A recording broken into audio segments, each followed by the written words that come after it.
Hello, everybody. Welcome to your very favorite Bronze Age comic book podcast, Flea Market Fantasy. This is your co-host, Mike L., and as always, I'm joined by... Michael Dell of the LCS Hockey Radio Show. That's right, and this week we have a very special guest. Hello, Becca. Hey, it's me, your boy. Everybody knows Bex Luthor / Becca from Comic Book Syndicate. This is your first time ever doing Flea Market Fantasy, right? Yeah, I guess, yeah. Yeah, you did appear on... You sound very excited. Well, Yeah. no, Mike sends me a link, reads this comic, and says, come on my podcast, so I just do that. All right.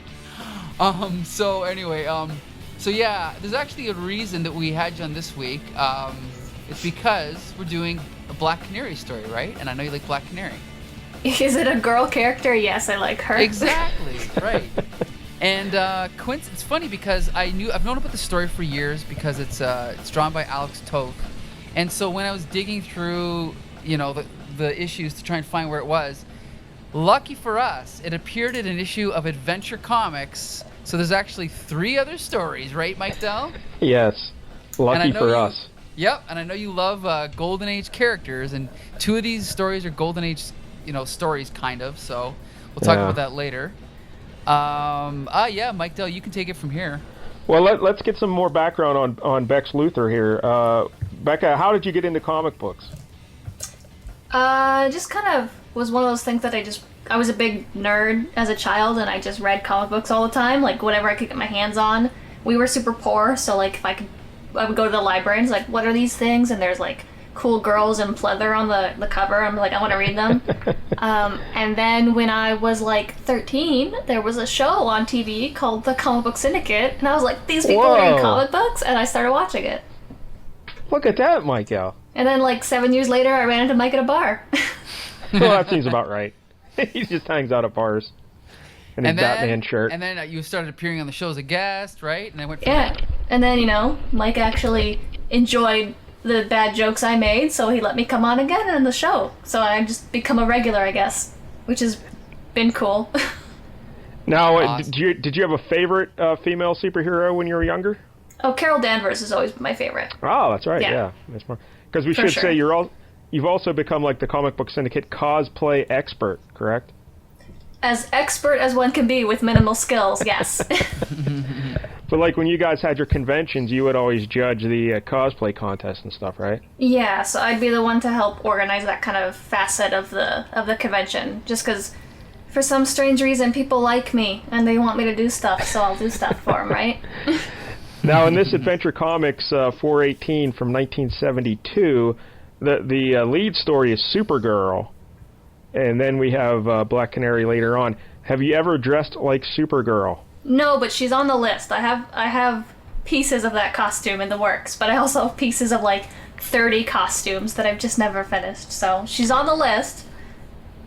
I've usually seen you as Miss Marvel, right? Yeah. That's your favorite. That's one of the first like costumes I did that actually was good enough to like maybe I could do this more often.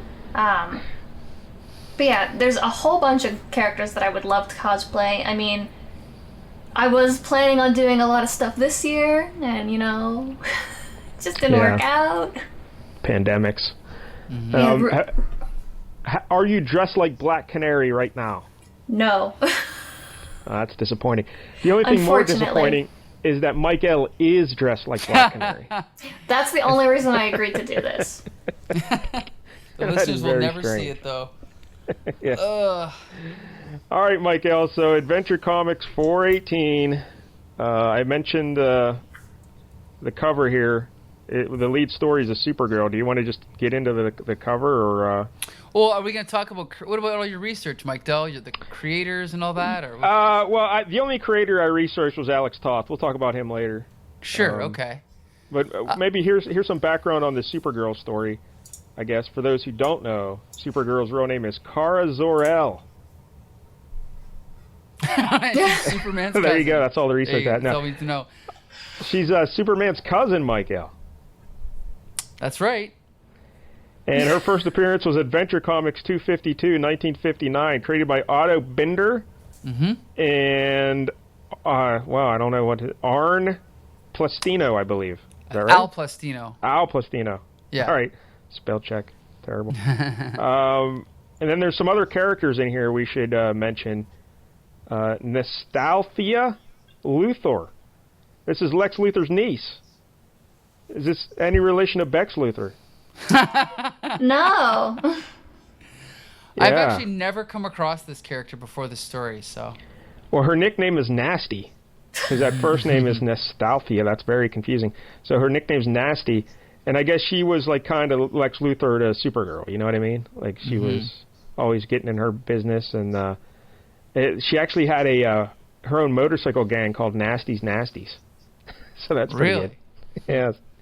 Her first appearance was Adventure Comics 397, 1970, created by Mike Sikowski. He's very good. So is this your first experience with Nasty Luthor there, Michael? Absolutely, yep. This whole status quo Supergirl, I don't know if I've ever read a story from this era, so like her working as a news reporter, I had no clue she ever did that, you know? So yeah, this is all new to me. I've read 60s and 80s and nothing in between. And the other guy we got to talk about in this story, a fellow named Johnny Double. Johnny Double. And his first appearance, Showcase 78, 1968, created by Len Wein and Marv Wolfman, and he's a San Francisco private eye. And sadly, though, he was wiped out in the crisis. Oh, that's too bad. Yeah, it's a real shame. Is it? Well, we'll find out right now.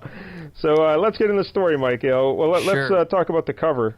Describe the cover for the kids. So yeah, back in these days, Adventure Comics was an anthology series. So it had 4 rotating features, and on the cover we've got at the top here, it says DC Adventure Comics. We've got little pictures of the Phantom Stranger, Black Canary, Dr. Mid-Nite.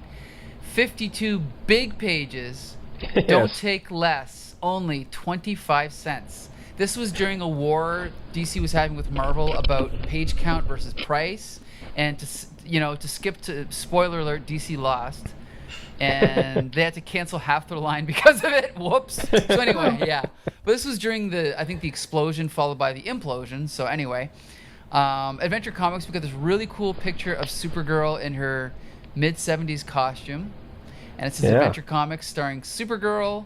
And the title is in face of the dragon. And then we've got this really cool shot of Supergirl with a dragon behind her. And of course, I don't remember if this happens in the story, but she's a little bit. Yeah. She's like being absorbed into the ground, kind of. And there's this little boy behind her that's holding her leg, and she's saying, "It's too late for me. Please save yourself." And it's an awesome shot. The artist here is a fella named, I had it here a second ago, Bob Ostner. Oh, yes. He's also the inker. Not familiar with his work, but I like the cover. Becca, what do you think of this cover?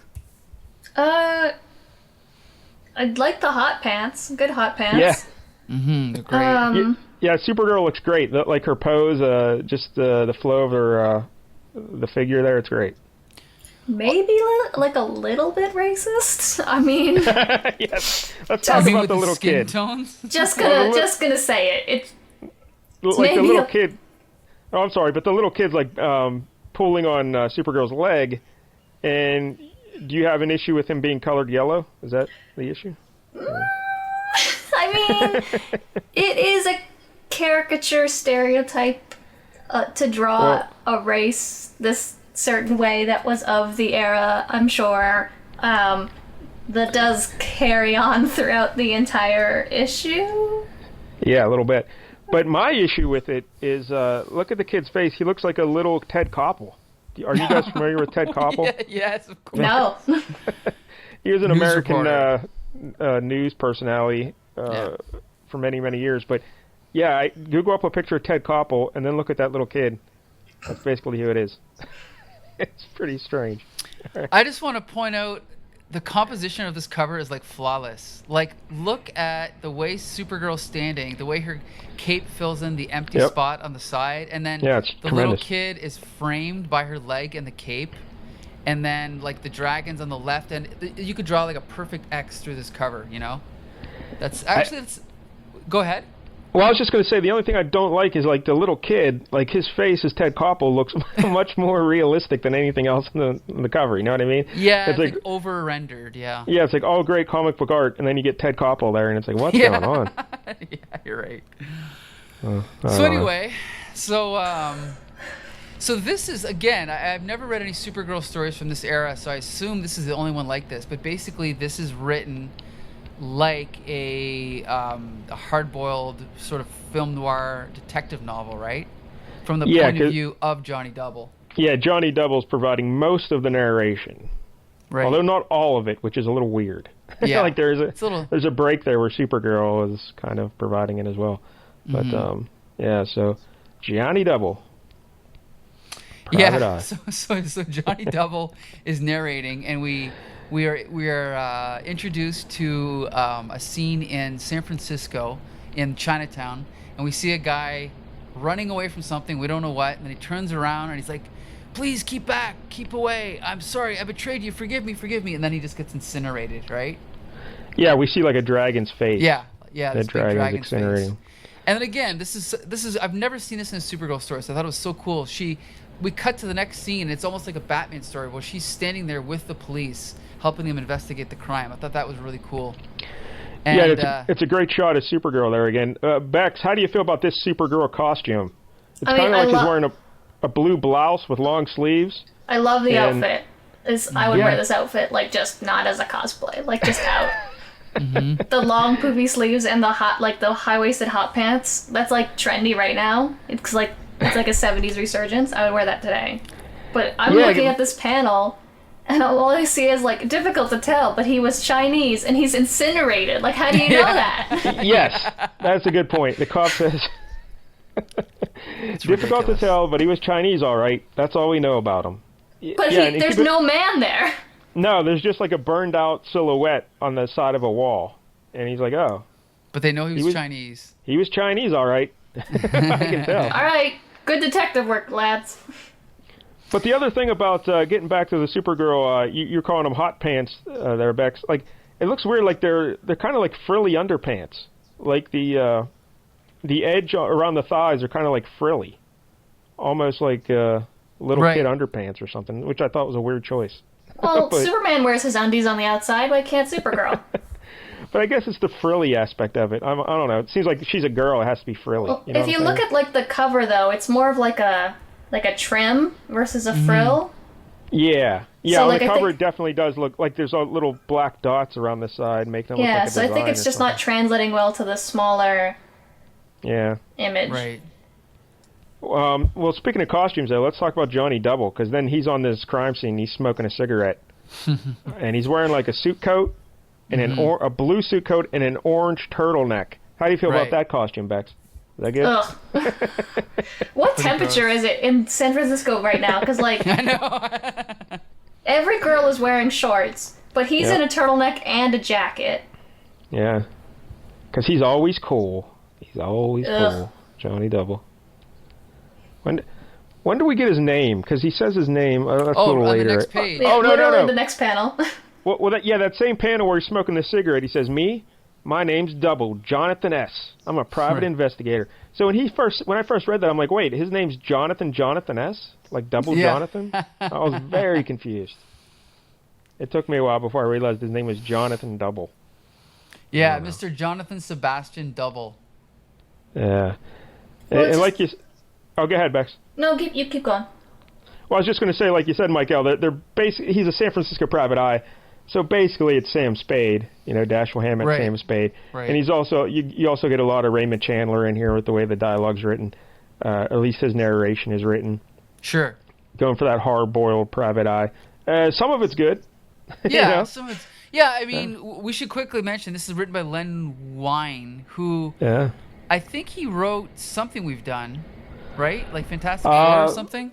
I think he may have done the Thor annual, number 4. Oh, boy. Yeah, okay. Yeah. So he's like a mainstay of DC in the 70s and 80s. I personally never thought he was great, but he's obviously decent. I mean, decent. Yeah, it's pretty good. Again, I come from the mystery writing background, and, he does some pretty good stuff here at the Hard Boiled Edge. And Yeah, and I want to quickly point out this art. We can talk with the art later, but this is drawn by Jose Delbo, who I first was exposed to through Transformers with Bob Budiansky. And I've met Jose Delbo, and he's awesome. He unfortunately can barely speak English, so he wouldn't do an interview with us. But I did buy a Supergirl, drawing from him. So yeah, I love his art. So yeah, I'm a big fan of it too. We'll talk about it maybe at the end. Yeah, for sure. We talk about it later. Yep. So then we cut into the office of Johnny Double, and he gets visited by a lady. Now, Bex, here's another interesting costume. You said all the ladies are wearing hot pants, and yeah, she's wearing like pink hot pants, red overcoat, and knee-high boots, a corset. Yeah. It's the 70s, whatever. I'm not going to harp too much on it. And she's got like pigtails, but it's a good look. I think she's looking good. Yeah. Is it pigtails or just one side braid? Oh my god, that that's so right. doesn't matter though. Yeah, I can't tell. One. Just one. So this, of course, is Nasty Luthor, although she's not telling him that. She's undercover. Yeah. It's so funny that that's her name. And she's hiring Johnny Double to investigate a lady who she says is trying to murder her. Right, Michael? Yes. And then coincidentally, as she's explaining the case to him, there's an attempted assassination through the window. But it's hilarious because in the narration, he's like, I catch a sudden glint of sunlight gleaming off something on the roof across the street where he's not looking, and ice-cold spiders start running down my spine. But I like the fact that they actually put the glint across the street. If you look in that second panel. Oh, yeah, for sure. So he ducks, and so he doesn't get shot. Sniper across. He's like, get your head down before you lose it. Sniper across the street. So now he knows that she means business. Something's actually going on here, right? Yeah. And then, of course, he peeks out the window and he's like, the sniper skipped. Guess he didn't want to wait for an encore, even though he's across the street. So, yeah, he's got a good eye, I guess. And so he helps her up. And so basically what we find out, dear reader, is that Linda Danvers is apparently the one who's hired someone to kill this woman. And Linda Danvers, as we all know, is the secret identity of Supergirl. It was originally Linda Lee, then she got adopted, and then so it became Linda Lee Danvers, but now it's just Linda Danvers. And Bex, how do you feel about her name being Linda Danvers, like Carol Danvers? You know? Yeah, it's weird that like so many of these superheroes all kind of had the same shtick going on. Yeah.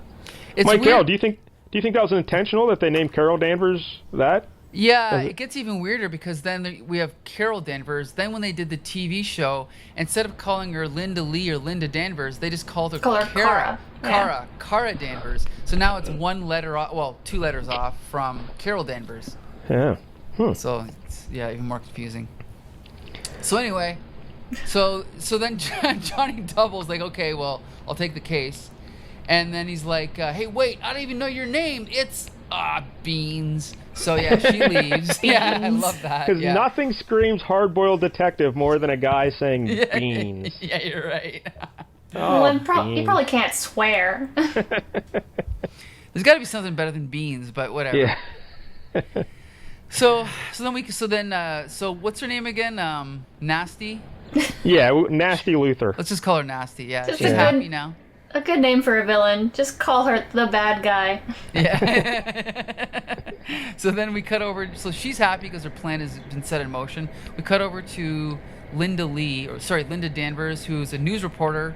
Again, like I was saying, I didn't know that she did this during this time, but whatever. So she's got her camera out, her reel-to-reel camera, and she's holding it in a very uncomfortable position. I don't know if cameras were actually ever held that way. I would assume they were on the shoulder, but whatever. So she's holding it out and she's filming something, and then this is great. Well, she's Supergirl, right? So even if it's heavy, she could just go like this. That is true. Yeah, she'll steady it on her own. Yeah. And so then all of a sudden, as she's filming, the statue's broken loose. Everybody out of the way. There's this gigantic statue that starts falling towards her, and then she's like in her head, what? No time to move. When that thing shatters against my invulnerable body, my Supergirl secret goes with it. This is all during the time it's taking for this thing to fall. And then... Does she not have super speed yet? She's thinking super quick, too, I guess. And then of course, out of nowhere, Johnny Double. I pull my T-Bird into the lot just as the paper mache pallet starts doing a header towards the Danvers chick. And I'm not that anxious to lose my meal ticket, so he jumps out of nowhere and shoves her out of the way. And so now she's fine. This is awesome. And also, he says it's paper mache, so would that really... Do you really need to be Supergirl to survive a paper mache tower falling on you? I mean, no. None of this makes any sense. Yes. Well, I think... Oh, go ahead. Johnny Double, he also... You mentioned there, Michael, he also calls every woman in this issue a chick. That's right. He's cool. He's a cool Push guy. that Danvers chick out of the way. Yep. Yeah. So basically, they start talking, and he decides, well, if I've got to investigate this girl, why don't I just hang out with her, right? So he starts basically following her around, which she doesn't really want because she's a reporter and she's got to do her job. And then she's like, okay, yeah, you can follow me around. But then in her head, she's like, I just hope there's no call for Supergirl or Mr. Double's liable to become a problem. Yeah. So they start walking around. She's looking for stuff to film, right? And by the way, I should say, Michael, the reason why Nasty Luthor wanted Johnny Double to investigate this is not because she's, Supergirl's not trying to kill Nasty Luthor, but Nasty Luthor thought she could get Johnny Double to find evidence that this Linda Danvers is actually Supergirl. Right. That's the whole thing here. Right. So, all right. Yeah, well, it's too bad that Johnny Double is an idiot, so it doesn't work out. Yeah, he can't. Shockingly. You can't really figure. But I'll say this about Supergirl and her, her disguise here. When she's Linda Danvers, she puts on a brown wig. Yes. That's one step up from Superman. Yes. Yeah. So it's way better than just glasses. Mm-hmm. I love these old superheroines that all have wigs, like in their daily, either in their daily lives or as the superhero they put on a wig. Like I've noticed that, like who was it? I think it's Black Cat puts on a white wig when she's doing crime, and it's like that's so inconvenient. As somebody who's worn wigs, Yeah, it makes more sense for Linda to wear a wig in her regular life and then not wear a wig when she's Supergirl. So I appreciate that's a very that. good point. That is a very good point. Yeah. Right. Yeah, no guys have ever done that, eh? No superheroes. Yeah, I don't think so. There's a wig. Huh. Yeah. Yeah, So I wonder anyway- why. So then they go about their business, and then they're interrupted by this gang of hooligans. Actually, they're terrorists. They come in, and they start shouting. This is what they're shouting: "Hateful capitalist puppet, treacherous political pawn! You lead our people down a path of sorrow. For the good of the masses, you must die." So this is obviously supposed to be a communist caricature, right? And then swoops in Supergirl to get shot at and have the bullets bounce off her chest. And then her of belly. course, Her belly. her belly. Yeah, true. Good detail. You're right. But Michael, let me ask you this about the costumes and stuff, because she gets shot in the belly and her costume is still fine, and like when Superman gets shot in the chest, his costume's still fine. So do they ever explain why that is? Like, is that some sort of Krypton material or something? Yeah, isn't Superman's costume made from, like, the blanket he was wrapped in when he was in the pod as a child? Like, Ma Kent makes his first costume or something? I don't know how canon that is or what issue that's from, but I have vague memories of it. I don't remember if that's post-crisis or not, but I do know it might. Yeah, I don't know, but I do know that Superman's cape was indestructible at this time, so maybe the whole costume is? I'm not sure. Yeah, I was just wondering, because, like Luke Cage, he always gets mad because his shirt keeps getting shot up and stuff. But, right. Yeah. All right, anyway. I mean, ideally, yeah. I mean, because otherwise there's no way to explain why they wouldn't get all shot up, right? Why they wouldn't have bullet holes, at least in the fabric. But anyway. So, so here's the scene we kind of had from the cover here, where they're actually shooting her with cement that covers her body and basically turns her into a statue. But then, of course, she just breaks out of it. It's the same guns. They're just gun mode lasers or cement. Like, right. You can just draw new... I don't know. You have to pay a little extra, but it's worth it. Right. To get the extra cement option. So then she uses her super breath to blow them all over. And then, I guess that's it. She leaves them for the cops, and then she takes off. And then Johnny Double's like, Linda missed all the action. I wonder what happened to her. So, of course, Supergirl pretends to have been knocked out. So, yeah, she's back in her wig. She's back in her Linda Danvers outfit. And then she's like, oh no, my camera got knocked over and I lost. Or no, what did she say here? I got jostled by the crowd and banged my head. What did she say about the camera? Oh yeah, my camera's not broken. Okay, but she didn't get any footage obviously because she was busy being Supergirl. Yes. So then she goes back to wandering around, and then so then they find this kid, who of course is threatening suicide via ray gun. Or cement gun. Either or one. Cement gun. We're not sure what setting it's on. And so he's like, take one step closer and I shall kill myself. And he holds the ray gun up to his head. And of course, Johnny Double uses judo to knock the gun out of his hand and then wrestle him. And then he starts crying. And then, so he's like, the kid starts crying, not Johnny Double. Yeah, not Johnny Double. Oh, that'd be way funny. Yeah, I shame myself in the eyes of my ancestors. You can tell he's Chinese right there, right? Yes. So anyway, Jesus. So then he takes off, and they're like, okay, let's follow him. So then they follow him to the Frisco waterfront, and I've been told never to call San Francisco Frisco because it's just not cool. But anyway, so they call it Frisco. Actually, I read that in a comic book, not to call it that, but anyway. So they follow him into this warehouse. I love this, again, this is classic detective stuff, right? Following him to the warehouse on the docks. And then he goes, and then they go in, and then they split up. Well, I'm not sure. They split up. So he's like, I'm going to go in there, and you stay here. So he goes in by himself, and of course he gets a gun pulled on him. And then they don't show it, but they bring him into this headquarters inside, and we meet the boss of this gang or whatever it is, and his name is Sin, I guess. I think that's how you pronounce it. Anyone Sure. Chinese here? No? No. Okay. I don't think anyone who was Chinese wrote this, so don't worry about it. TZIN-TZIN. Yeah. Sinzin, I guess. Sin, But he's basically Dr. Fu Manchu. Right. Typical stereotype Oriental villain. Right. And then we get this is if there's a trope in comic books I really hate, it's this. We can't just have the guy introduce himself and then continue with the story. We have to acknowledge that this guy has either read the files or heard. So he says, I've heard of you. Then he says the second most hated trope, which is, you tangled with the Batman. I hate that. Oh, I heard you. I know you. You tangled with Spider-Man. I just can't stand that. It's one of my things. I don't like it. All right. Fair enough. So then they talk, and he's like, yeah, well, I met with repeated defeat, but I'm a man who learns from his mistakes.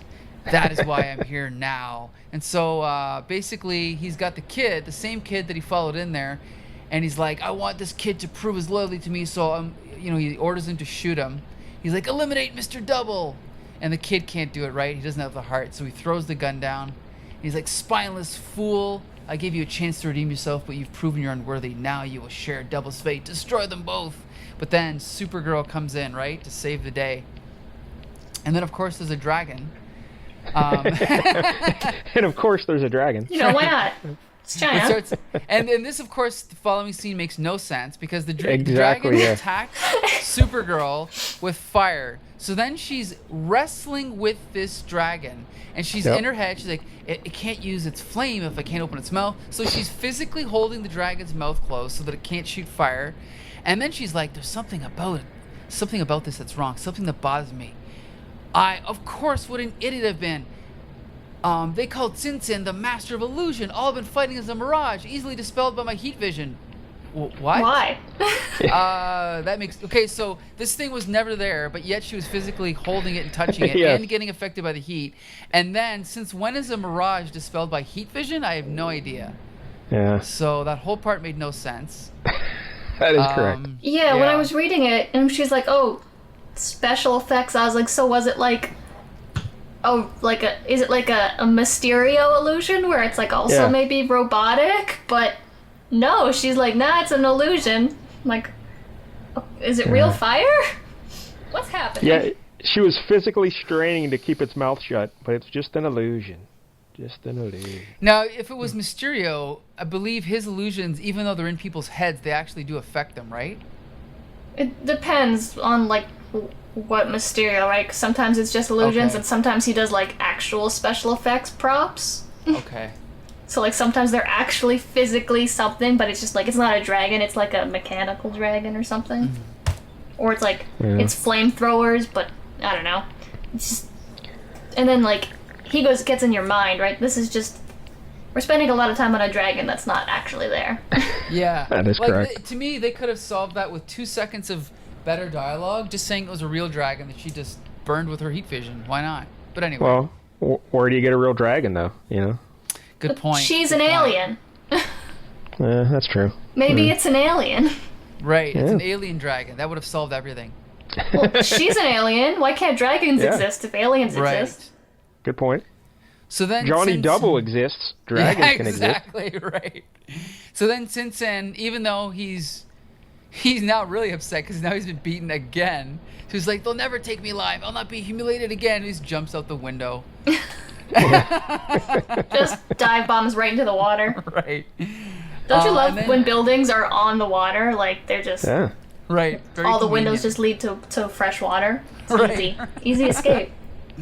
So then Supergirl flies away, and then in her head she's like, "I'll be waiting for him outside as Linda." So they get back together, and then he's like, "Okay, well, I guess this case is closed because I don't think you're trying to kill Nasty, but whatever." So then he goes back and is waiting for Nasty in his office, and then she comes in, and they start talking, and then Johnny Double's like, "You'd be surprised you'd be surprised what you can learn with a few well-placed phone calls. For example, I learned that you arranged that little shooting scene yesterday, Miss, what is it? Nastalthia?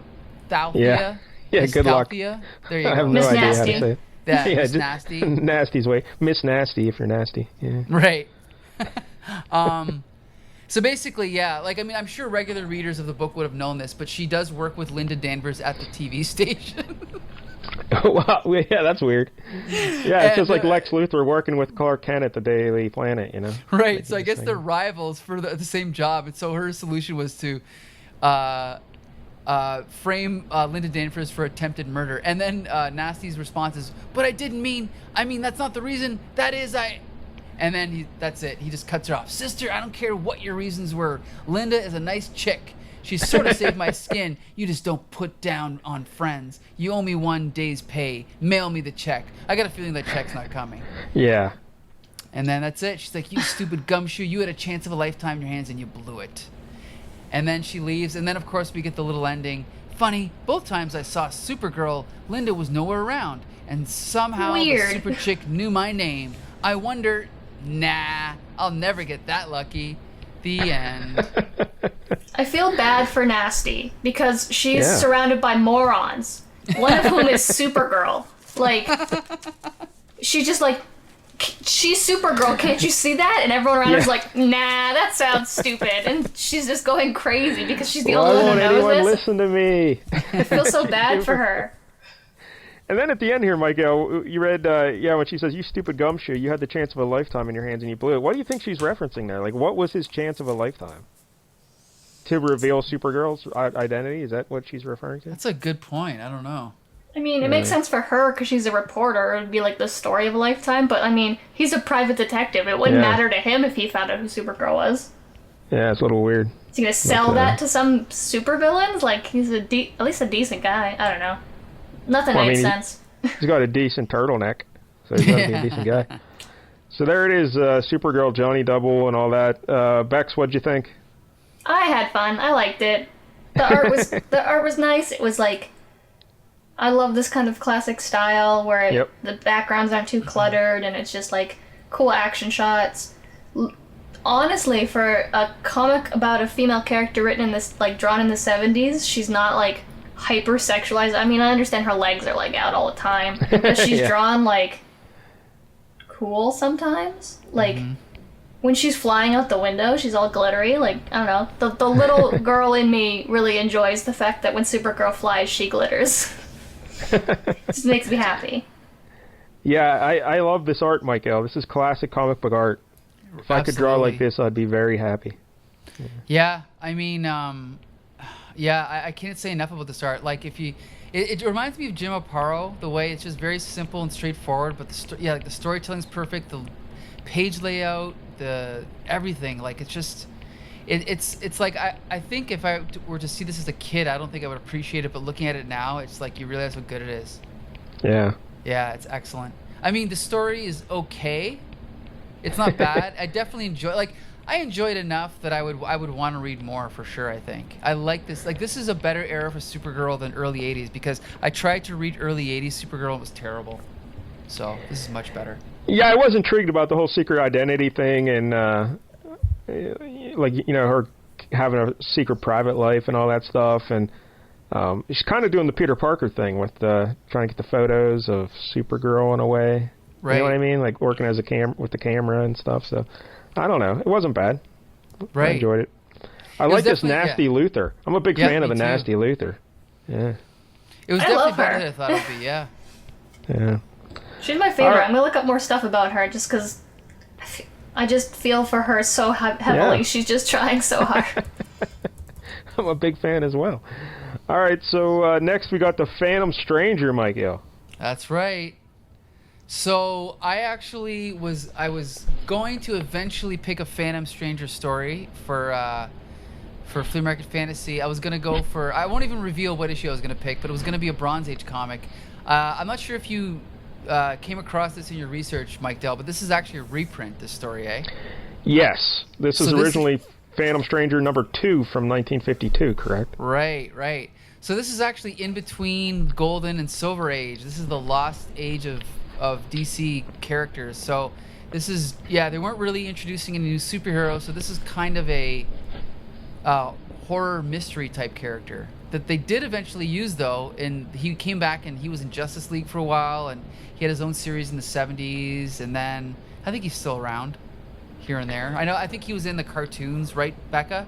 Wasn't he in Justice League Unlimited or something? Probably for a couple episodes. Literally everybody was in Justice League Unlimited for at least an episode. Right. Was Johnny Double in Justice League Unlimited? You know, probably not. Phantom Stranger, he first appeared in Phantom Stranger issue 1, 1952, and he is created by John Broome and Carmine Infantino. And what else can we tell us about Phantom Stranger, Michael? Because basically his backstory, there is no one set backstory. It seems like there's different theories on what his origin is. Right. And there's actually conflicting origins, to the point that when they did his Secret Origins issue, they actually used all 4 origins and basically just let the readers pick which one they think is true. Like, there's different theories about who he is, but the one theory I remember is that he's actually Judas, right? Like from the Bible. One of the things I read, he was a fallen angel who didn't side with Satan or God. He's kind of in the middle, and I don't know. There's all kinds. It's weird, but it seems like most of the origins have to do with him being a fallen angel of sorts, right? Or in some way connected to the Jesus, in some way. Right. And they never. Again, he sort of just would show up in Justice League. He would do an adventure. Then they'd ask him to join, and then he would just disappear at the end. He would never join the team. Yeah. What a flake. Yeah. What a flake. Describe what he looks like, Michael. He's wearing kind of like a, like, it's kind of like a suit, but not. Yeah, it's kind of like a suit with like a cape and like a, what's it called? Like what is that called that connects the cape together? It's like, it's not like a necklace. It's like I don't know what that is. Yeah, it's a little gold chain. Like the clasp or whatever? Yeah. Yeah, just connect them with the cape. He's got like a kind of a fedora hat. And then in the years later, he would always have his face half in shadow, to the point that I believe it was Jim Aparo that were actually drawn with a black mask, but it's supposed to just be shadow.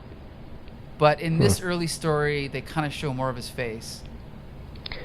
But, his eyes tend to be in shadow. Yeah. His eyes tend to be in shadow. And he wears white gloves. He's kind of like a stage magician in a hat. Right, in a way. Right. He looks like the kind of guy, I don't know if you guys had one of these in your high school, but like the kid who like really is into magic and wants to show you how into magic he is. Right. And you, every time you walk by him in the hallway, you're like, don't look at him. It's like a mall kiosk. Don't look at him. He's going to show you a trick. You'll have to stay there because you feel bad for him because he's got no friends. That's what he looks like. That's a good comparison. I don't think I had anyone like that in my high school, to be honest, but I'm sure I had. Well, Michael, that means you were that guy then. Yeah, oh, shit. Damn it. I hate to break it to you. My secret is out. Anyway, okay. So basically, you want to get into this? Yes. So, we should also mention. So, who is it? It's John Broome, right? Yeah, he was the creator, and Carmine Infantino. Right, the Carmine artist. Infantino, famous for The Flash. Also doing the new look Batman, where they introduced the yellow circle around the bat. And then he went on to do Star Wars in the early 80s for Marvel, yeah. But anyway. Yeah. And so at the beginning of this story, we kind of just come into, it's a standalone story. So we come into these two guys who we don't know. And basically, this is so weird. So this old guy is telling this guy that he just created him. So this guy basically wakes up, and then he's like, "Who are you? Who am I? I don't remember." And he's like, "Oh, I created you. Your name's Adam. I just created you with black magic." And the guy's like, "Oh, okay." And he's like, "Okay, so here's a little, replica of this guy, and I want you to kill him." He's like, "Oh, how am I gonna kill him?" He's like, "Take this dagger and just stick it in his heart." "Oh, okay." He's like, "All right, well, I was created to kill this guy, so I'm gonna go kill him." So then he's walking down the... And we should say the evil magician guy kind of looks like Vincent Price if he shrunk his head. Made his head weird. he almost looks like a woman, right? That one shot with the big earrings and like the thin neck there. Yeah, Vincent Price and Betty White had a kid. Right. And then that kid was 90.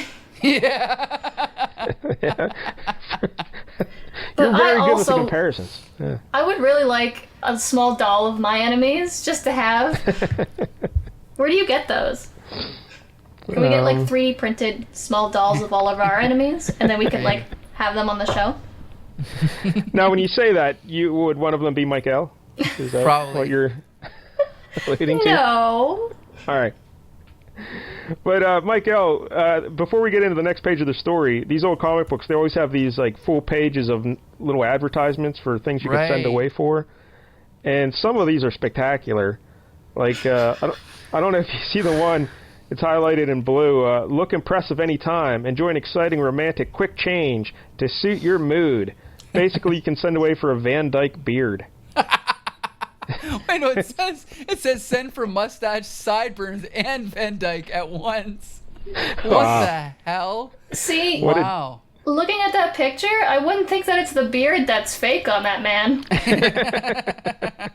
Also, he kind of looks like David Tennant.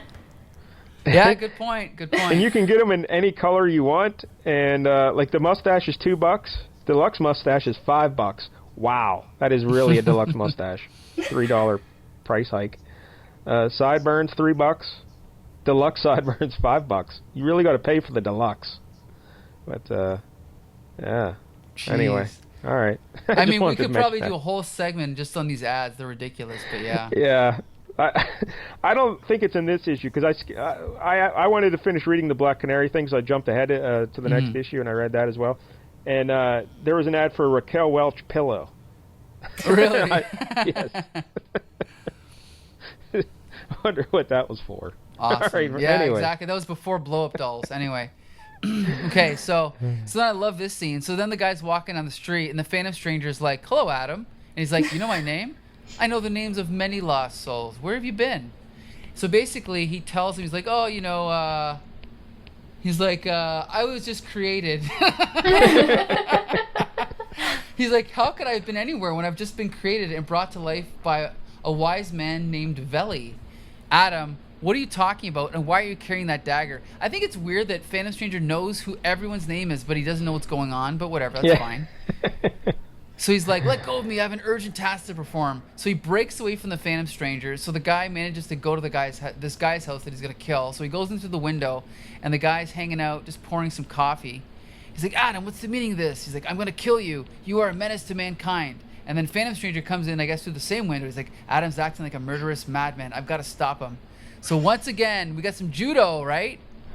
He uses some judo on his arm, and he chops his arm and knocks the dagger out of his hand. I'm sorry, this is my favorite panel of anything that I've ever reviewed. Is just this man, like, head first out the window, Scott Pilgrim style. I love it. I love it so much. It's great. Yeah, you just see his legs. Yeah, The rest of them's out the window. He's running away. And then this guy goes back to the guy that he thinks created him, Veli. And then Veli's like, you escaped him, you've killed him and escaped, but I told you to call in the neighbors and show them his body. No, I didn't kill him. Someone prevented me. So he's like, well, he's like, you must go back and kill him again, or try to kill him again. But then all of a sudden the Phantom Stranger shows up, and I think this is awesome. How Phantom Stranger is supposed to be this like mystical, magical horror character, and he's like, sorry, Adam, but I've got to start somewhere to put an end to this violence. So he just punches him in the jaw. Just right in the face. My favorite panel. I love Punch it. him. Yeah, I was Bang. gonna say it's probably your favorite panel. Yeah, I love the punching. So then Veli's like, this is goblin fire. If you cross its line, you will be consumed. So he starts pouring this stuff out of this jar that starts on fire right away. And then Phantom Stranger's like, you don't rate my intelligence very, very highly, Veli. Don't you think I know liquid phosphorus when I see it? Right? And this is only Phantom Stranger's second appearance, so we're just finding out about him, right? Like, we don't really know his character yet. So he's like, he figures it out. He's like, I know you're the one who sent Adam out to kill Caldwell. What I want to know is why you wanted them both destroyed. That's one thing you'll never find out. Right? And so then, what's his name? Veli pulls a gun on the Phantom Stranger, but Adam grabs the jar that the phosphorus was in and throws it and hits the gun. And so the gun doesn't shoot Phantom Stranger, right? Yep. And then Phantom Stranger wrestles the gun out of his hand. And then he's like, your Frankenstein act is over, Veli. This stranger's blow restored my memory, just as your blow earlier this evening deadened it.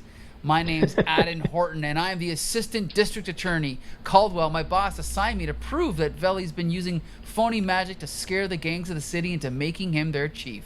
Then Phantom Stranger's like, and you unwittingly tried to help Veli when he sold you on the idea of creating you by magic. That must have been some punch to the head to like make this guy forget that he existed at all prior to it. Damn. Have you ever been hit in the head so hard you don't even remember existing? Wild. And so that pretty much wraps it up. And so then Phantom Stranger's standing there, and then he's like, I really owe it all to this man who helped me. Where did he go? And the guy's like, he was just here a second ago, but he's disappeared, just like a phantom. The end. Awesome. Not a good story. I'm gonna say it. Controversial opinion. I gotta say, other than the absurd premise, I actually did enjoy this story. Wow. You know, like, I mean... You weren't bored at all, I will say that, for sure. And it's funny, because we've read many a comic book on Flea Market Fantasy, and even though this was 1952, I thought the dialogue was better than I thought it would be, that's for sure. I noticed I hear crickets over there from Mike Dell. You know... No, I mean, we have to put it in context. It is 1952 this was first written, even though it's appearing in a 72 comic. I mean, the story's goofy and silly. Phantom Stranger, I don't get. I mean, I don't know. He's just weird. I don't get why anyone would be interested in him. But, it's something. We get to see Betty White and Vincent Price's kid, so that's pretty cool. I mean... Go ahead, Becca. I was just going to say, I can see the appeal of it right away. That is a tall, dark, handsome stranger who comes out of nowhere and punches dudes in the face. Like, I'm 10 out of 10 into that. I guess I don't... His punch really wasn't that great, you know? It wasn't he punched a guy so hard he remembered he had an entire life. But it's really just kind of like a jab, you know, bang. Popped him right in the chin, but I don't know. And he's wearing white gloves. How tough is a guy who wears white gloves? But they're not dirty, so, you know. Yeah, not that he's tough. Careful. And by the way, that valet guy, he's also wearing a cape, which is weird. Good point, yep. Yeah, Less cape. attractive, though, I think. Yeah. I'm good at controversial opinion. He's also got those big earrings and a little gem on his forehead, too, I think. But right. Yeah. So it's a weird-looking feller there. I'm into the fake magic. It's pretty funny. I'm hoping, Michael, I hope this, satisfies your cravings for Phantom Stranger and we don't have to read an actual issue of Phantom Stranger. I'll get back to you on that one. But, like I said, I fully expected this to be... Like, I've read some 1940s and 50s stories, and this is definitely better than average for sure. I wasn't bored. I think the trick with this is that everything fits. Like the art and the dialogue, everything fits together, right? It knows what it is. It knows it's not a serious story. It knows that it's goofy. So I think that's why it works. That's why I like it. Okay.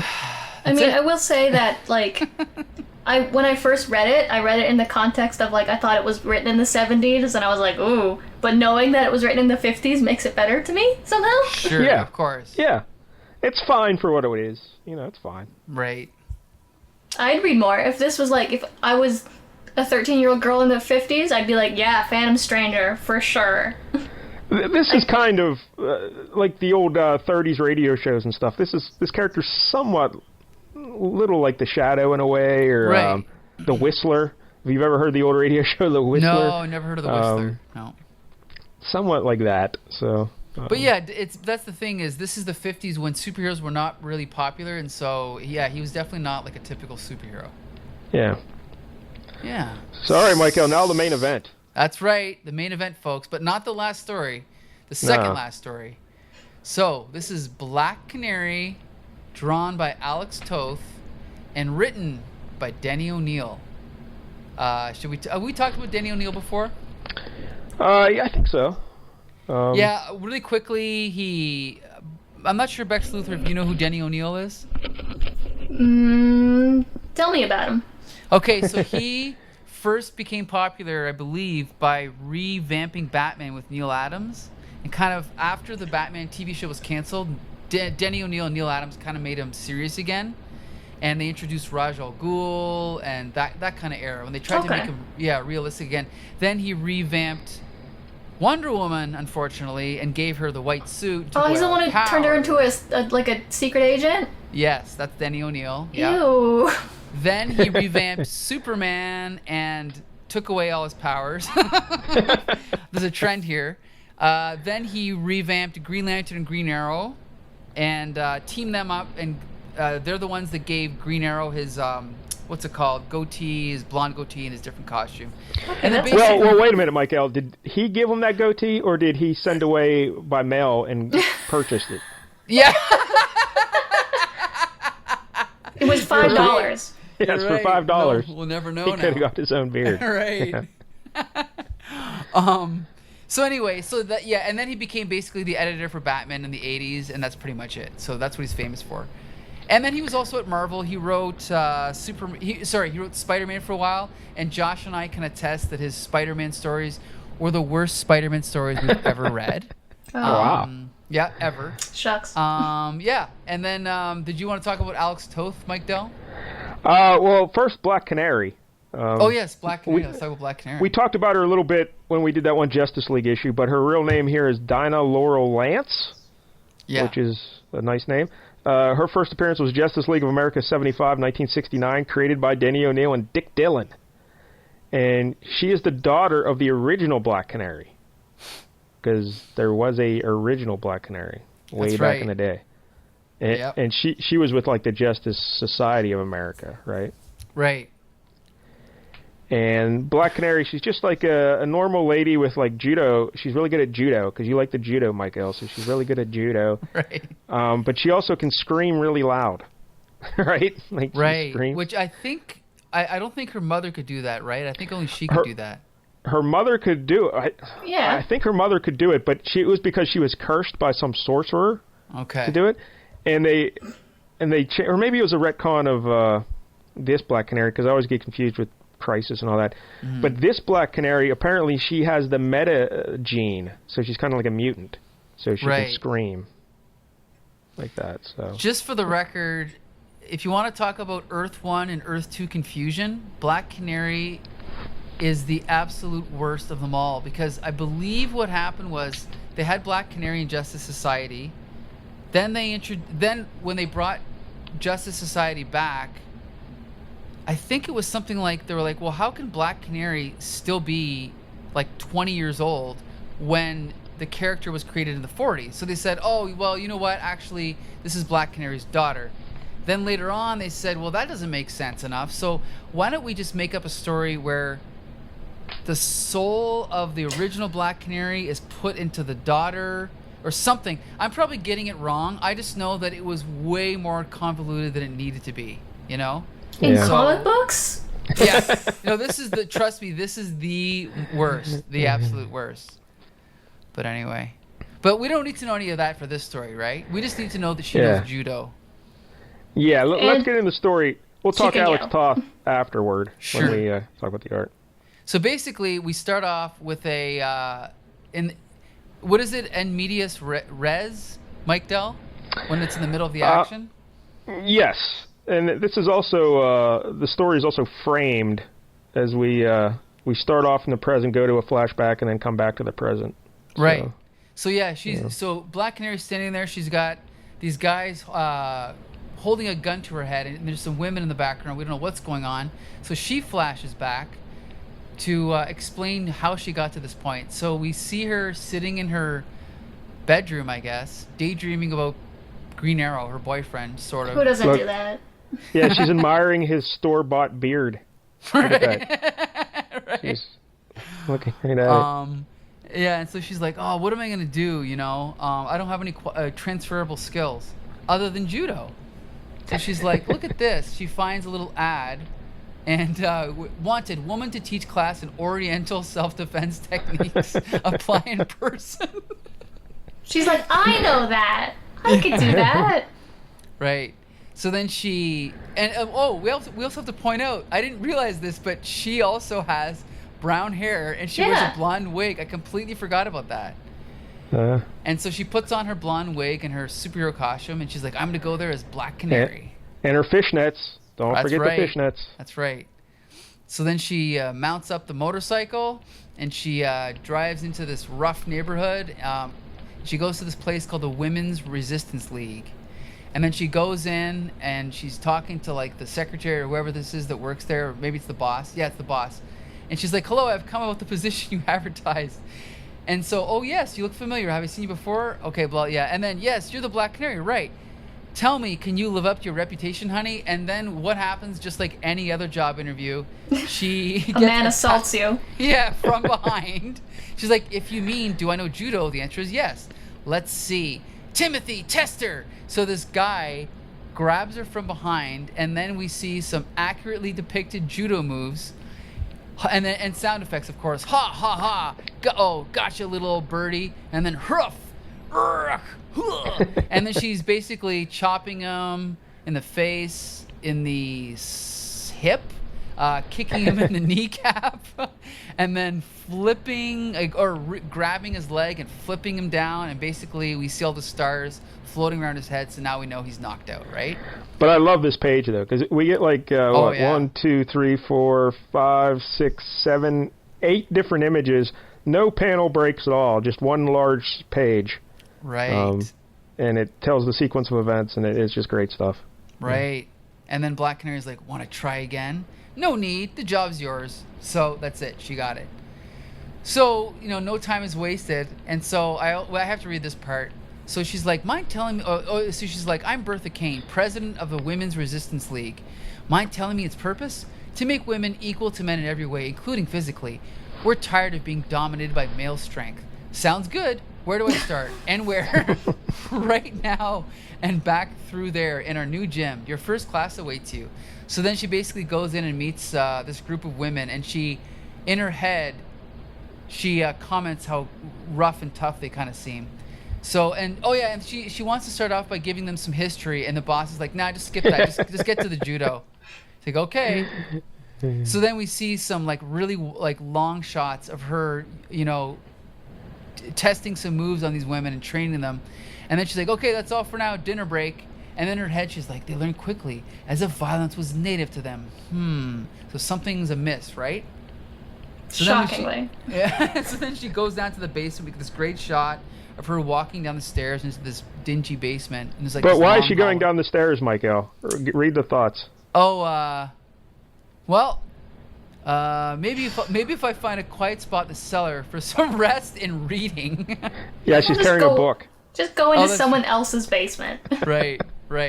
With a book. Because really, if you want to read, the best place to go is to a dark basement. Right. Then she's like, voices from behind that door.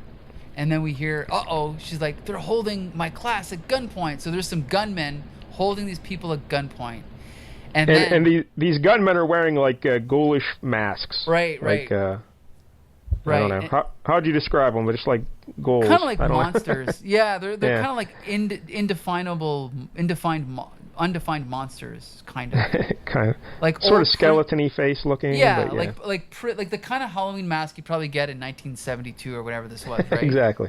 Monster, generic monster. Just like I have a Halloween costume, and the actual copyrighted name is Cool Guy. No, it's Cool Vampire. It is Cool Vampire. Yeah, I remember. Cool Vampire. Yes. Yeah, I wore it like 2 or 3 years ago. It was great. It was, if I dare say, a very cool vampire. Oh, wow, look at that. So anyway, so then the narrator's like, thus we've come full circle back to the present. So now we find out how she got into that situation we saw at the beginning, right? But it doesn't last long because she goes back to using her judo and then kicks the gun out of the one guy's hand and then flips over another one. And then throws that one into the first one. And then Black Canary's like, consider this a practical demonstration of how judo really does work. Bertha, call the police. I'll stand guard. And so I'm sitting here thinking, that was a pretty lame story. But guess what? I was tricked. Because then Black Canary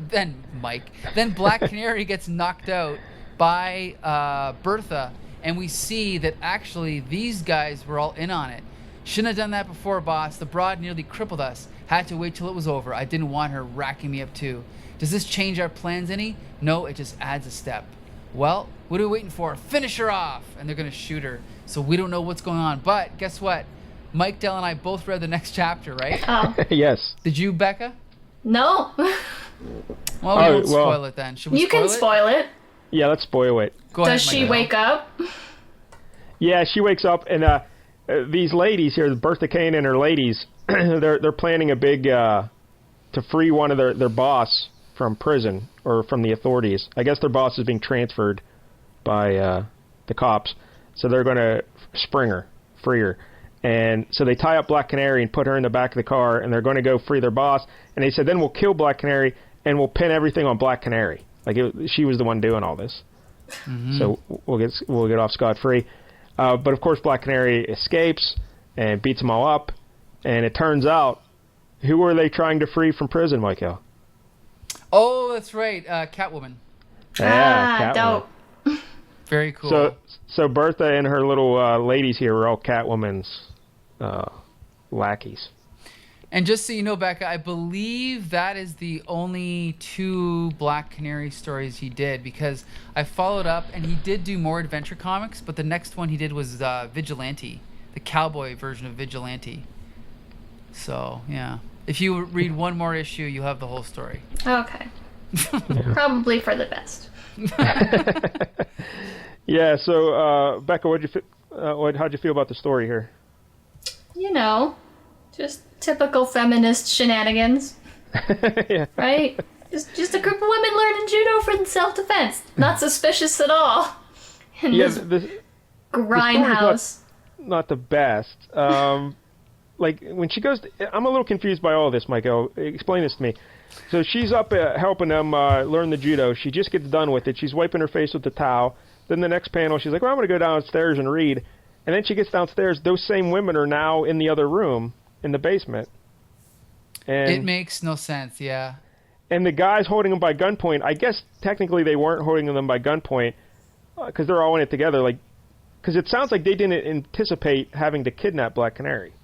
Like, is this going to spoil our plan? You know, that kind of... Yeah. So it almost seems like they were just in there talking, and Black Canary came in and saw people with guns and like, oh, I'll fight them. So, yeah, it's a little weird. There's definitely a plot hole in between the ending of the class and her going to the basement. There should have been an extra scene in there. Just something. Like one panel, right? Would have done it. Like, even if she, I don't know, went across the street for a coffee and came back. You know what I mean? Something. Yeah. Yeah. Yeah, so the story itself, the writing's not the greatest, but the art, Michael. Oh, boy. Love the art. Holy hell. Yes, you got it. Is this your first Alex Toth story? Yeah, because when you mentioned him last week, I knew the name, but I couldn't place where I knew him from. So, yeah, let me give some background here on the Alex Toth. He was born in 1928 in New York City. Mm-hmm. Sadly, he passed away in 2006 at the age of 77.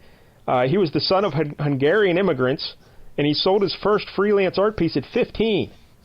And he started illustrating comics for Heroic magazine. He graduated from the School of Industrial Art in 1947, and then he started working for National DC Comics.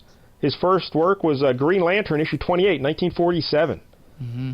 And then in issue 30, he introduced a canine sidekick for Green Lantern named Streak. Are you familiar with Streak, Michael? I don't think so. No, I don't think so. Remember the dog thing, because he has a dog connection here.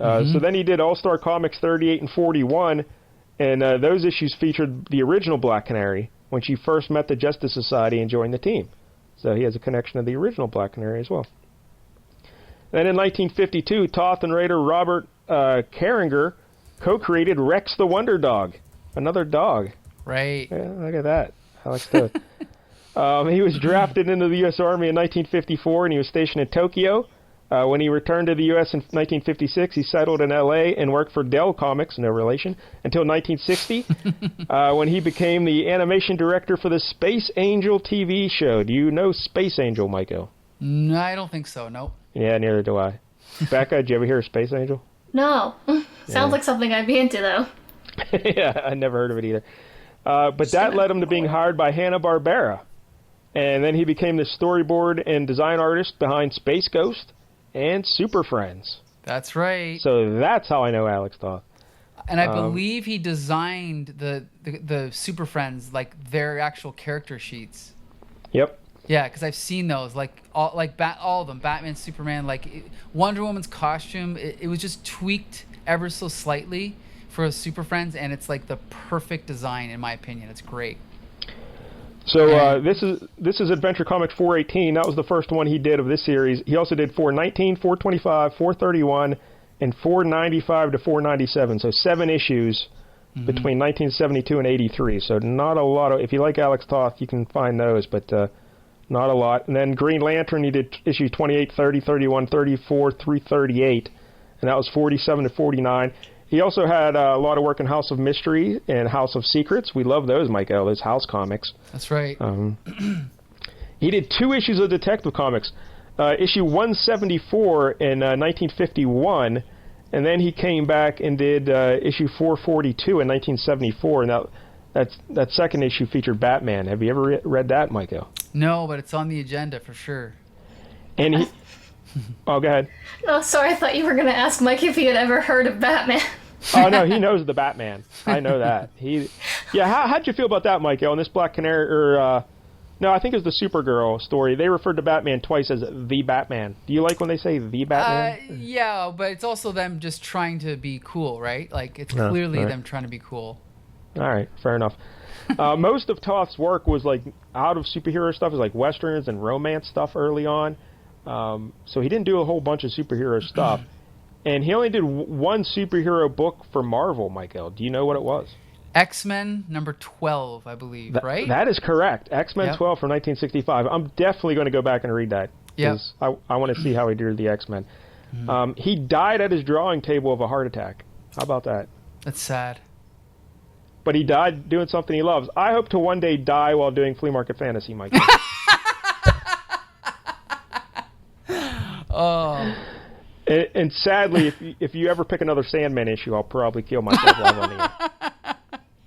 So, also we got to point out I think he was a very what's the word when you have a very abrasive personality? Oh, really? When you're a dick? Well, no, he's not a dick. It's not that. It's that he was so big and so popular and so powerful that he wouldn't take shit from any editors. So he was basically a guy, like, if anyone crossed him, he'd just say, fuck you, and quit, right? And so he tended to do, like, he has a whole history of doing weird comics like Hot Wheels and, like, just these weird oddball things because he could kind of do what he wanted, right? And so, yeah, that's why he did so few mainstream, like, DC and superhero comics, because I don't think anyone liked working with him. I'm gonna go with Becca here. I think he was just a dick. Sounds like he's a dick. But yeah, he's great. He's great. Yeah, I love him. Great to artist, bits. yeah. Good guy. But he's great. But Becca, how'd you feel about his art here? I like it. It's a little more like some of the panels are a little cluttered for me because like I judge older art based on how mostly male artists draw their women, and there's at least a decent amount of diversity here, which is nice. I mean, it is a Black Canary comic from the 70s, so obviously she's going to be a little more sexualized. She wears fishnets consistently, that's fine, but she is shown kicking ass and riding a motorcycle, and I appreciate that, so. Yeah, and she looks good here. Yeah. The feminist part of me is like, maybe don't show just like her walking down the stairs, her head cut off, and it's just like her boobs down. And then the gay part of me is like, nah, it's fine. Don't worry about it. She looks great. Looks greght. Yep. Michael, what do you? I love this art, Michael. It's a little cartoony, but it's still realistic. It's just very stylized. I love it. I can't get enough of it. He's probably my second favorite superhero artist after Jack Kirby. Yeah, it's. Wow. I mean, I've bought books just about his art. Like I could just, I never care about the story when he draws it because they're usually not good, to be honest. It's just the art. It's just so good. I could just stare at it for hours, you know. I love how he does Black Canary's hair too. It's like a solid. Love her hair. Yes. Yeah, it's like a solid blonde piece, but then like there'll be like strands of hair around the edges or just in the middle to give it like the form. It's great. Love right. 100%. And he's so good at composition with just like black and white shapes, you know, like he'll have silhouettes and, you know, like even her going down the stairs to the basement. That's a great shot of that basement, you know, with like the 4x4s receding into the background. Like that's just really cool. Didn't even notice that part of that panel. Yeah. For some reason. Yeah. It's perfect. Yeah. Yeah, big fan. Yeah. Also, notice what he does with like the dialogue balloons. They creep out of the panel, like they break the edge. Good point. You know? Yeah. So I don't know what exactly. Even with the sound effects, they go outside of the panel. It just gives it a nice comic book feel and a sense of fun. Right. I don't know. You know what? I should point out. I think you'd like his taste in comics because he also. He didn't like any comics that aspired to be anything more than like basically trash. So like he didn't. Well, not trash. I think the way he thought comics were becoming too nihilistic and serious, and they were losing their sense of fun and whimsy. Right. Yes, he liked superheroes. Like he liked old style superheroes like Batman and stuff like this. And yeah, he definitely. I can't give any specific examples, but he definitely didn't like the more modern characters that were around at that time. Yeah. So, but anyway. So all right, Mike. Down to the final story. That's right. Another Golden Age character, right? Yes. And this story was actually lost. It was never printed, and then now it was rediscovered and published in this issue, and it's so lost they don't even know who wrote it or who drew it. That's right. But the inks were by a guy named Sal Amendola, who I've never heard of. Yeah, I guess the story they think was originally from 1948, correct? Right. And it stars Dr. Mid-Nite, and again he spells Mid-Nite MID-NITE. That's right. Mid-Nite.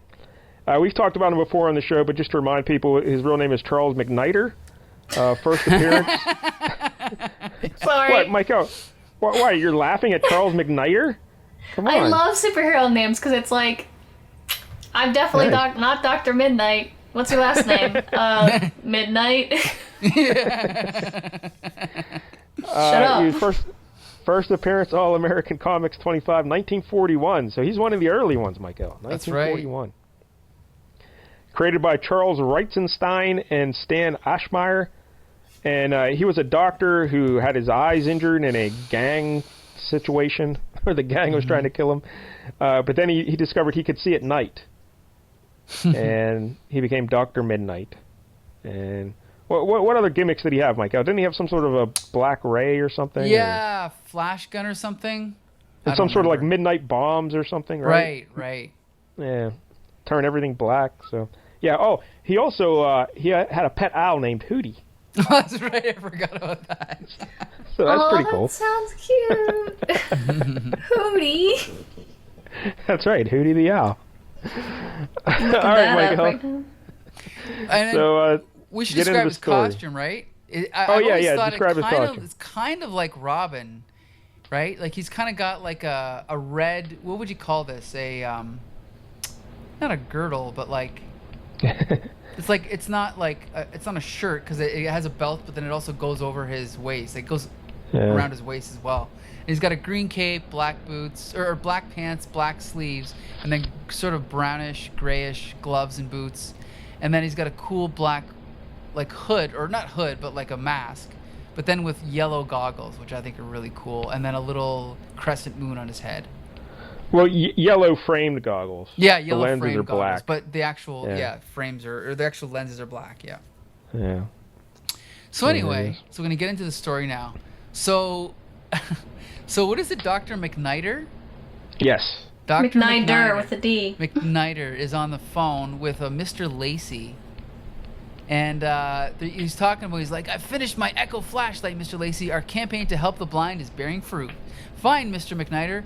Why don't you bring your model to my fundraising show? A demonstration there should arouse great enthusiasm for our project. So then Mr. Mcnighter, what is his first name? Ron? Charles. I forgot already. So then Charles Mcnighter's like, I'm gonna walk there. So of course, because he's blind, we got to show him in situations that might be obstacles for blind people. So he's walking towards this manhole with a sign, "Men at Work, Danger," but he's got his Echo flashlight with him, right? So he turns it on, and he's like, if I were blind, it would have kept me from walking into that manhole, right? So this is showing the reader how his little device works, so it's great. So then it's like shortly along country road, and so then he's got a nice stride going there, but yeah, he's got his Echo flashlight going, and he's like chilling out. But then this is Every part of this is weird. I know. Yes. I don't get what the hell This is only the second weirdest thing in this book. Right here. This is also one of my favorite panels of all time. Right. It's just a man in a telephone pole. Yeah. So this guy is in a suit, and he's hanging from a telephone pole, and he's like, "About time you showed up, Mcnighter. I've been waiting to see how your gimmick works." And he's like, "Huh? You know about me? About it?" Go ahead, Becca. What? Well, he's just been waiting in this phone pole for how long? How long has he been up there? Right. Yeah. Well, I guess he was listening to their phone calls, right? He was tapping the phone lines. And yeah. But yeah, there's no indication of how long he was up there, though. He could have been there for days. And don't forget, he's walked from the city to the country. That's how long he's been up there. I'm sorry. Right. I forgot. That's not my favorite panel. It's the next two that's my favorite panel. He whips a phone at him. Right. And then, this made no sense. This made no sense whatsoever. I know. But first he says, "Yeah, Mervis tipped me off about what was going on, and I tapped your phone." And then he's like, in his head, he's like, "Mervis, Mr. Lacey's secretary. Got to find a way to change to Dr. Mid-Nite." So then, thankfully, the bad guy throws the phone at him, so he has an opportunity. So he's like, "Oops, tripped." And he's like, pretend to trip. And so into a bush. Into a bush. And then he comes back out as Dr. Mid-Nite. And they're like, what's his face? Dr. Mid-Nite's here now. He's like, Dr. Mid-Nite, where's Mcnighter? This is awesome. Idiots. I figured it was going to be rough around here, so I told him to beat it. Go ahead, Mike Dell. And again, they're in the middle of the country. Right, there's not like, there's just a bush. Like you can see people walking around for miles. Right. Like he's on top of a telephone pole. He knows no one else was around. Right. This is Yet great. Suddenly, where'd Mcnighter go? Oh, and I missed this part. But as the mobsters burst from concealment, because I guess they were hiding behind a bush as well, right? These bushes, man, they're full of men. Right. We need to go out to the county roads more often. Find me some bushmen. And so basically, so now it's fisticuffs. So he smashes one of them against actually kind of headbutts him in the stomach. Yeah, there's really no fisticuffs. He headbutts one guy in the belly. Right. But then wait a minute. What is the the third guy that was on the telephone pole originally jumps down, but as he's jumping, Dr. Minute has time to pull the other guy underneath him so that he lands on his ass.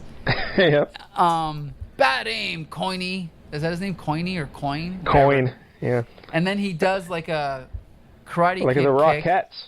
He Yeah. kicks like the Rockettes and knocks the gun out of the guy's hand. Right. And then, no, And then there's a bicycle. I love this. This is the best. This is the best. Then he's like, wait, nice going, Mervis, but... Yeah. All right, Mike Al's losing it. But the guy Mervis, who was mentioned earlier, shows up on a bicycle and runs into Dr. Mid-Nite and knocks him unconscious. But it's not just a bicycle. It's a Becca, penny would you like to farthing. describe? Would you It's like a to penny describe the farthing. bicycle? They're called penny Yeah. farthings. Yeah, it's ones with a little wheel in the back and an enormous wheel up front. Right. And the guy is sitting on the enormous wheel, and he just comes out of nowhere. With a top hat. Yeah, that's right. He's wearing a top hat. He was hiding in the bushes. Oh, And- but I also love his dialogue. I didn't. He's like, nice going, Mervis, but how'd you know we'd run into trouble? I didn't. I came to see how you were making out. Took this antique bike because Lacey would have heard a motor. That's why I have it. This is awesome.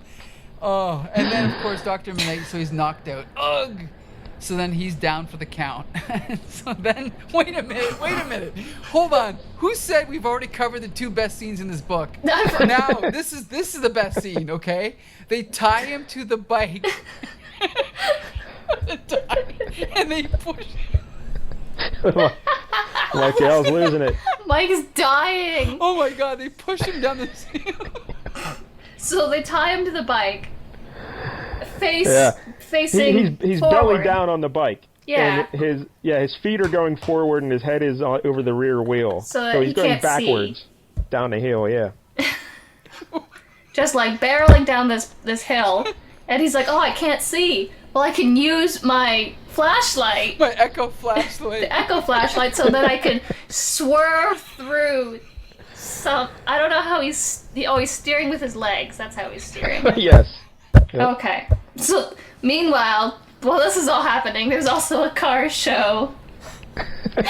Yes. Yeah. I forget the point of the car show. Are they supposed Oh to my kidnap God. somebody or steal something? Or, I don't know. That's where he's showcasing the flashlight, I thought. I don't know why it's a car... It's like an antique exhibit. Right. I have no idea. But that's where he gets the chariot. Yes. Oh. Dr. Mid-Nite survives the bike fiasco, and he shows up and he takes a horse-drawn chariot from this antique car show or whatever, and he goes after the bad guys.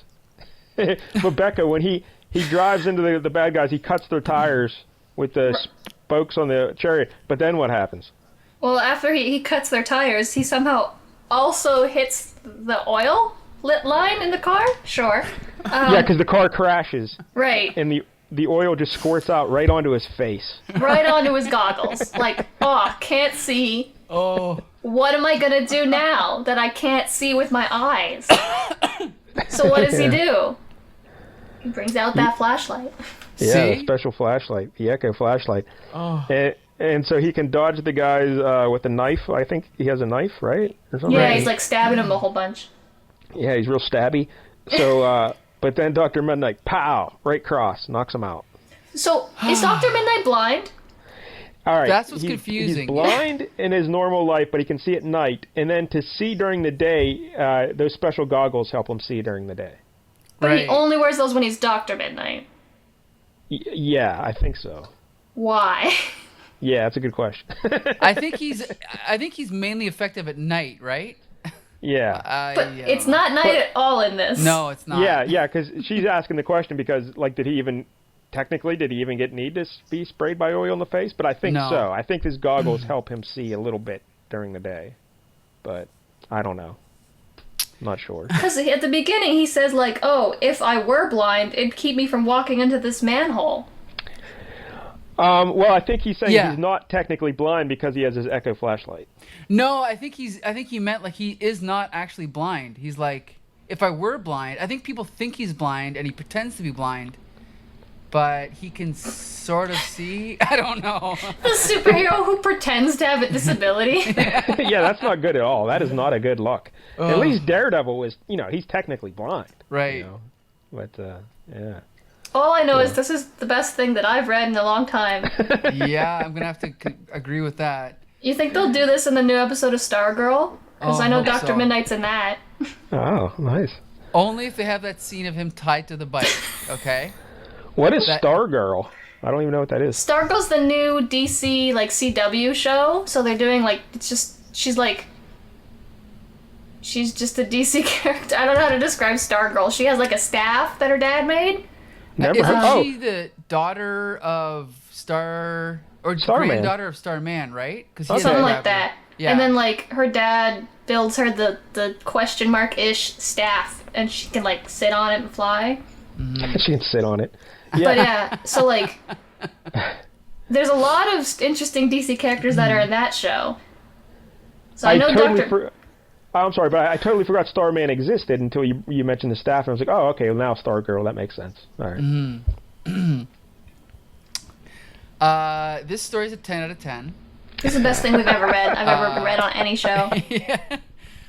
Like let's be clear. Even though it's absurd, you got to consider the thought put into the 3 different ways or more that he uses the Echo flashlight. That is awesome.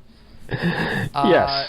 The absurdity of, like, again, it's like just like the Adam West Batman show. Like, it was smart, it was inventive, and this is the kind of thing that would happen. They tie him to a bike upside down.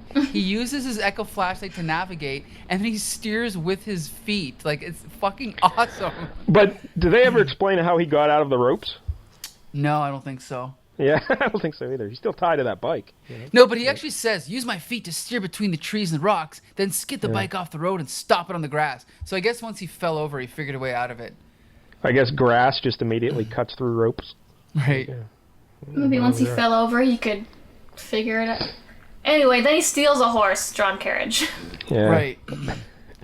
It would be We really... should say, the story ends with him giving the presentation about the Echo flashlight, and everyone's Right. very excited about it. Right. So. It's a cool ending, yeah. Oh, I don't know about that. Yeah. I mean, he There does you punch go. that guy right in the face. That's cool. Yeah, that's the first good punch in this entire book. I wish he was... When he was on the horse-drawn the chariot, I wish he still had the bike strapped to him. That'd be the best. Yep. That would have been And good. he's, like, doing the presentation with the bike strapped on him still. But I got to admit, like, with Mervis just showing up on the antique bicycle, that might be one of my favorite things ever. Like, just out of the blue. This guy just shows up on an antique bicycle. And not only does he just show up, but he knocks out Dr. Mid-Nite with it. Boom. Right. Well, nobody expects the man on the penny farthing, right? Like, he just shows up in full suit, like coat and tails and a top hat. That You is think he pretty was wearing amazing. that already? Or he was like, I'm riding this antique Yeah. bike. I need a top hat. That's what I'm wearing right now. So, yeah. Always ready for that antique bike. Wow, so what a story.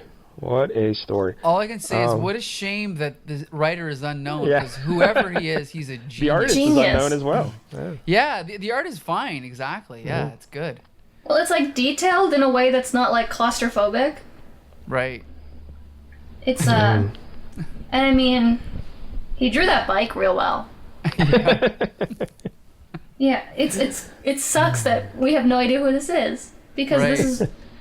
this is my favorite kind of absurdism. Like, we've read a lot of just bad comic books in our time. We've read a lot of like dumb plots that don't make sense, and most of the time it's like, well, that was stupid, and I don't feel satisfied as a reader. Meanwhile, this, I was like, this was stupid, and I am enjoying my experience with it. Absolutely, I agree. Yeah, and we got to remember, this was written in 1948, so they were being deadly serious when they were writing it. They weren't trying to be absurdist. They were. Are you serious. sure about that? Yeah, I think so. They were like, no, a guy on an antique bike, makes perfect sense. So, I don't know. Oh, yeah, this is, again, I've read my share of Golden Age stories, but this is so entertaining that I would want to, I don't know if they're all Dr. Mid-Nite stories are this good, but this is freaking fun. Wow.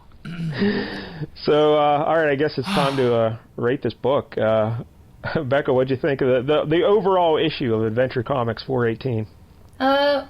Overall, we could give it like a 7 out of 10 penny farthings, I think. All right, there you go. Some things are better than others. I like the Supergirl story. Obviously, Dr. Mid-Nite was the best part of this whole thing.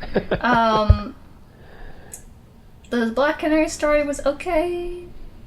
The, what's his name? Phantom Stranger. Phantom Stranger was meh. But, you know. Yeah.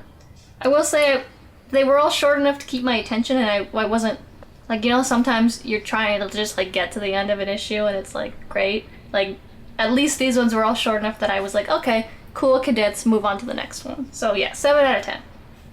Mike L. Oh, well, for fun, I give it a 10, but for actual quality, I'll give it a 7.5. Just because I think maybe even an 8, because the art is good in every story. The Phantom Stranger one's probably the weak link, but the writing was very uneven, but all the writing was entertaining. So for that, I'll give it a 7.5. And this is probably going to surprise you, Mike L., but I'm also going to give it a 7. Wow. It was enjoyable. So this is maybe the only time we've ever agreed, I think, like lined up. Wow. I just I love the Alex Toth art. So good. And even the other art, like you said, the Supergirl, the art there was great. Mm-hmm. And the Dr. Mid-Nite stuff was so absurd. It was awesome. Right, so right. 7 out of 10 for me, too. Awesome. How about that? Yeah. All right, so there you go. Any final thoughts about this one? Are we good? I can only say that I only picked this issue for the Alex Toth art on Black Canary, but I enjoyed everything else so much that I'm definitely going to dig up more of these adventure comics from this time for sure. And I'm definitely going to go back and read more stuff that Alex Toth drew. For sure. Yeah. Got to.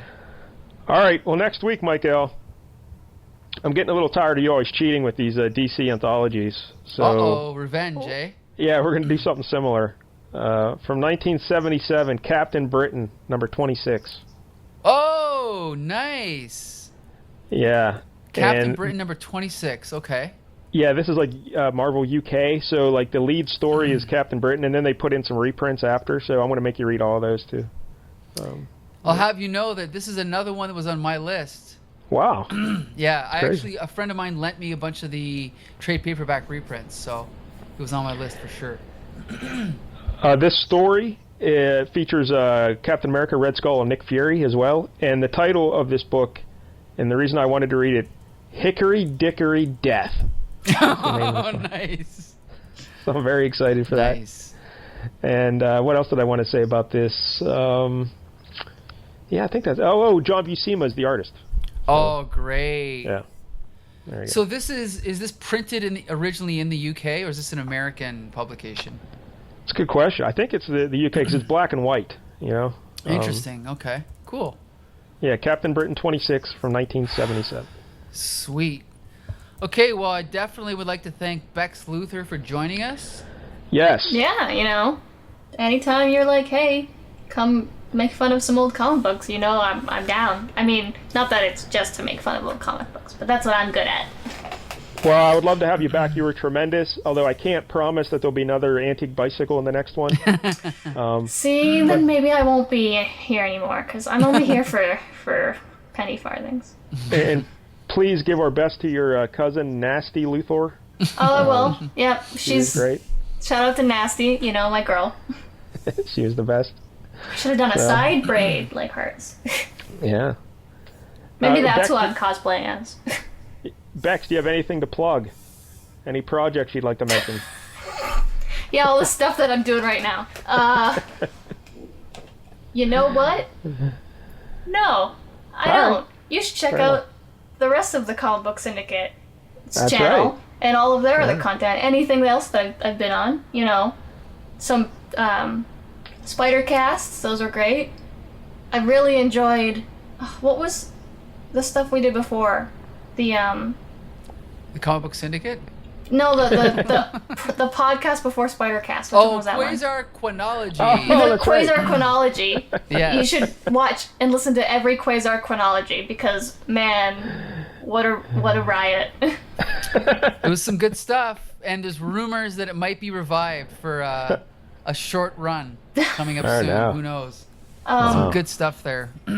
I would be just touting my, appearances at conventions, but that's not happening. So, who knows when I'll be out in the public again. I stream on Twitch sometimes. Oh, what do you play on Twitch? Twitch.tv/Bex Luthor X. Trying to do that more. Like, do you play video is that games on and stuff? Spotify too?